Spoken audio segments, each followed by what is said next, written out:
La méthode du miroir de Louise Hay, jour 10. Aimer son corps, un chemin vers la guérison. La leçon d'aujourd'hui concerne la douleur. De quoi est-elle faite? D'où vient-elle? Que cherche-t-elle à vous dire? Qu'a-t-elle à vous apprendre? Nombre d'entre nous vivent au quotidien avec la douleur ou la maladie. Ce peut être une petite part de nos vies ou une part beaucoup plus importante. Aujourd'hui, vous allez utiliser votre miroir pour apprendre à aimer votre corps et vous guérir de votre douleur. Personne ne veut souffrir, mais si vous ne pouvez l'éviter, du moins que pouvez-vous en apprendre? D'où vient cette douleur? Que cherche-t-elle à vous dire? Puisque la douleur peut être une manifestation d'une maladie physique ou mentale, il est clair que le corps et l'esprit sont concernés par ces messages. J'ai récemment été le témoin d'un merveilleux exemple alors que je regardais deux petites filles jouant dans un parc. La première, en jouant, levant la main pour gentiment taper son amie sur le bras. Alors même que sa main ne les touchait, l'autre petite fille se mettait déjà à crier « Aïe !» La première regarda son amie et lui demanda « Pourquoi as-tu dit aïe ? Je ne t'ai même pas encore touché. » À quoi son amie a répondu « Parce que je savais que ça allait faire mal. » Le corps, comme tout dans la vie, est le reflet de nos pensées et de nos croyances intérieures. Il nous parle toujours si nous prenons le temps de l'écouter. C'est pourquoi je crois que nous créons nos douleurs et nos maladies. Notre corps n'est pas l'ennemi. Chacune de nos cellules répond à chacune de nos pensées et à chacun des mots que nous prononçons. Notre corps aspire toujours à atteindre une santé optimale, peu importe ce que nous faisons. Cependant, si nous l'empoisonnons avec des aliments malsains et des pensées négatives, nous agissons contre notre propre bien. La douleur peut revêtir bien des formes. Douleur aiguë, égratignure, doigts foulés, ecchymose, congestion, perturbation du sommeil, nausées, maladie. Elle essaie d'attirer notre attention, de nous dire quelque chose. C'est un peu le signal d'alerte, le drapeau rouge. Le dernier recours qu'a notre corps pour nous informer que quelque chose ne va pas. Quand nous ressentons de la douleur, que faisons-nous? Nous courons habituellement chez le médecin ou à la pharmacie et prenons une pilule. Mais cela revient à dire à notre corps « Tais-toi, je ne veux pas t'entendre ». Votre corps va se calmer pendant un certain temps, mais le chuchotement reviendra, cette fois un peu plus fort. Imaginez ce qui se passerait si vous cherchiez à dire à une amie quelque chose d'important, mais qu'elle n'écoutait pas. Vous le répéteriez probablement plus fort. Et si elle ne vous écoute toujours pas, vous pourriez bien finir par stresser et devenir cassant et menaçant. Ou alors, vous sentant rejeté et non aimé, vous pourriez vous replier sur vous-même et cesser toute conversation. Parfois, les gens veulent vraiment être malades. Dans notre société, nous avons fait de la douleur et de la maladie un moyen légitime d'éviter les responsabilités ou les situations désagréables. Si nous ne pouvons pas apprendre à dire non, alors nous aurons à créer une maladie qui dira non pour nous. Mais à un moment ou un autre, il vous faudra bien y faire face. Alors autorisez-vous dès aujourd'hui à accueillir et écouter les messages de votre corps. Car fondamentalement, votre corps veut être en bonne santé, mais il ne peut y arriver sans votre entière coopération. Considérez chacune de vos douleurs comme un enseignant, une source potentielle de sagesse, vous mettant en garde contre une pensée limitative, une idée fausse habitant votre conscience. Quelque chose que vous croyez, dites, faites ou pensez n'est pas pour votre plus grand bien. Lorsqu'un inconfort physique apparaît, je me représente toujours mon corps me tirant par la manche et me répétant « S'il te plaît, fais attention ». Lorsque vous découvrez le schéma mental qui se cache derrière une douleur ou une maladie, vous avez l'opportunité de changer ce modèle de pensée néfaste en travaillant avec votre miroir et de mettre ainsi un terme à la maladie. Êtes-vous prêt à écouter votre corps et à libérer le besoin qui a créé votre douleur? Si oui, continuez votre travail avec votre miroir et apprenez à aimer votre corps et guérir votre douleur. Affirmons ensemble « J'aime mon corps retrouve une santé optimale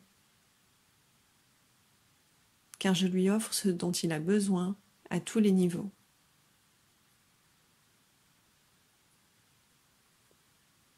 Exercice face au miroir. Petit 1. Choisissez la douleur ou la maladie sur laquelle vous aimeriez travailler aujourd'hui. Nous prendrons ici pour exemple le cas de brûlure d'estomac. Petit 2, tenez-vous debout ou assise devant votre miroir. Petit 3, regardez-vous profondément dans les yeux et posez-vous les questions suivantes. D'où proviennent ces brûlures d'estomac? Qu'essaie-t-elle de me dire?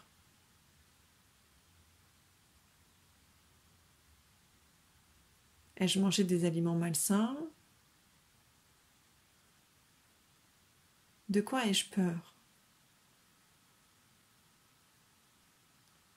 Ai-je entendu quelque chose que je ne suis pas capable de digérer émotionnellement?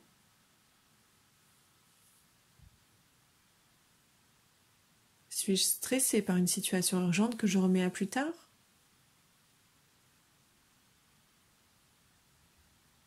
Qui ne puis-je pas supporter?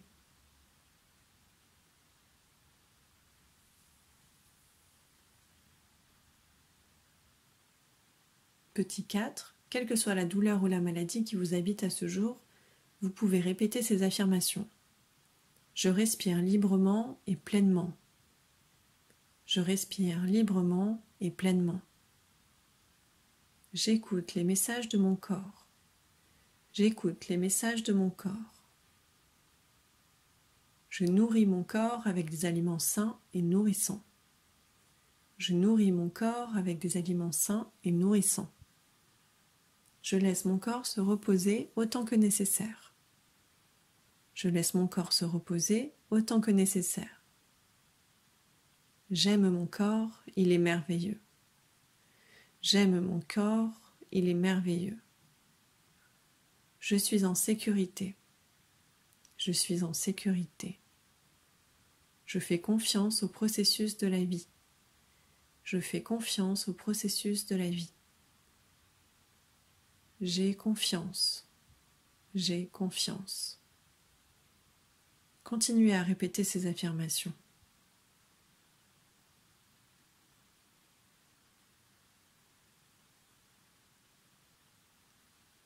Petit 5, ajoutez-y des affirmations directement en lien avec votre souffrance.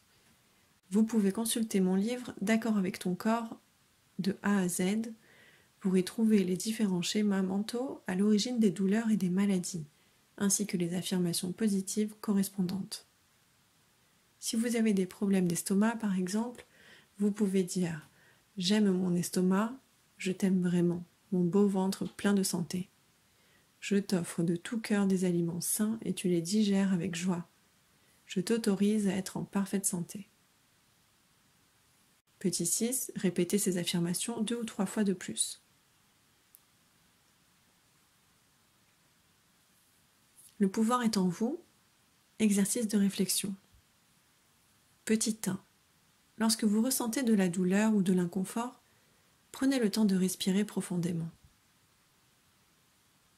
Ayez confiance, en vous réside un pouvoir supérieur naturel qui vous guidera et vous permettra de savoir ce qui, dans votre vie, doit être changé afin que vous puissiez être libéré de cette souffrance.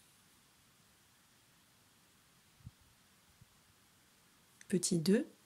Visualisez un superbe espace en pleine nature dans lequel vos fleurs préférées s'épanouissent tout autour de vous.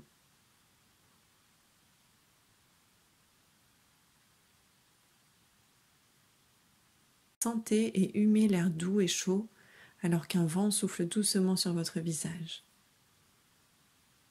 1 à 1, détendez chaque muscle de votre corps.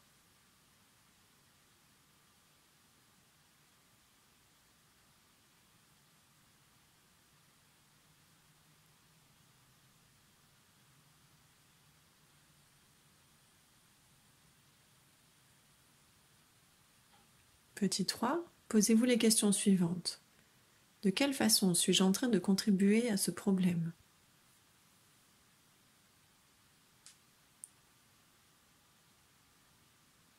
Que dois-je savoir?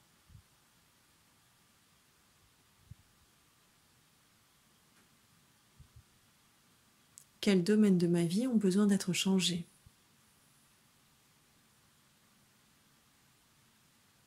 Méditez sur ces questions et laissez les réponses vous parvenir d'elles-mêmes. puis notez-les dans votre journal.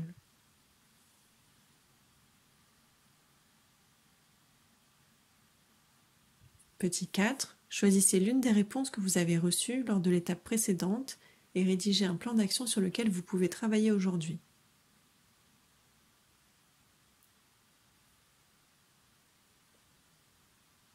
Opérez un à un chaque changement, car comme l'a si justement dit le philosophe chinois Lao Tzu, un voyage de 1000 km commence par un seul pas. Une petite étape ajoutée à une autre peut créer un changement significatif dans votre vie. Sachez aussi que la douleur ne disparaîtra pas nécessairement du jour au lendemain. Il lui a fallu du temps pour faire surface, et il se peut donc qu'un certain temps s'avère nécessaire pour que votre corps comprenne qu'il n'en a plus besoin pour vous parler. Soyez donc doux et patient avec vous-même. Votre pensée du cœur. J'écoute attentivement les messages de mon corps. Le corps est un parfait reflet de vos pensées et de vos croyances intérieures, au même titre que tout ce dont vous faites l'expérience dans votre vie. Chacune de vos cellules répond à chacune de vos pensées et à chaque mot que vous prononcez. Dans un monde en changement constant, choisissez d'être flexible dans tous les domaines. Soyez prêt à vous transformer et à changer vos croyances pour améliorer la qualité de votre vie et de votre monde. Votre corps vous aime malgré la façon dont vous pouvez le traiter. Votre corps communique avec vous et vous pouvez écouter désormais ces messages, car vous êtes prêt à les recevoir. Vous êtes conscient et attentif, vous effectuez les corrections nécessaires. Vous aimez votre corps et vous lui donnez ce dont il a besoin à tous les niveaux, afin de restaurer une santé optimale. Vous pouvez faire appel à votre force intérieure innée, car elle est avec vous chaque fois que vous avez besoin.